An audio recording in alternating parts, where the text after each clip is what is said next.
1991 చుండూరు మారణహోమం. ఉద్దేశపూర్వకంగా మారణహోమాన్ని చేసిన చుండూరు హంతకులకు కింది కోర్టు యావజ్జీవ శిక్ష వేసిన హైకోర్టులో తప్పించుకున్నారు.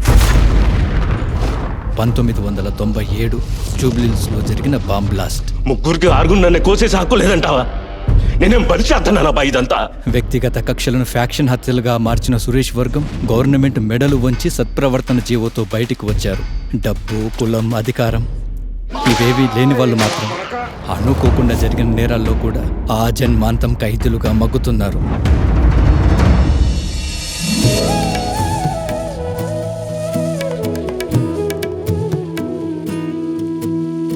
నేలపైన పువ్వులన్నీ అక్షరాలాయే. చెప్పు, నాలో నీకు ఏదంటే ఇష్టం?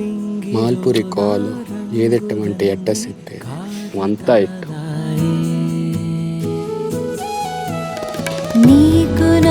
ఒక్క 10,000 ఉంటేనా ఇడ్లీ సెంటర్ పెట్టుకొని మా బతికేదో మేము బతికేస్తాం.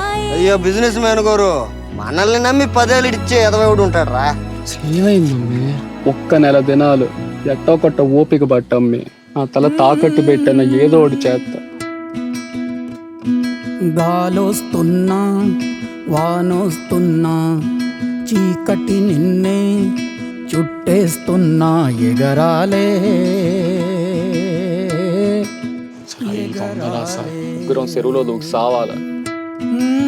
ఏదైతే నేను మన చీకటి బతుకుల్లో ఎలుగు రాబోతుంది.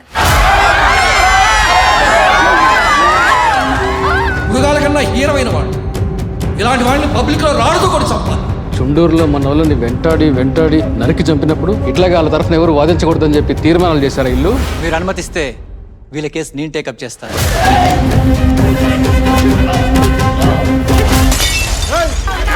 పుట్టి మడ్రాలతో చేరడానికి సిగ్గులేదురా. వాళ్ళ తప్పులు ఇప్పుడు నాదే తప్పుడు పట్టుకనేదాకా వచ్చినాయి.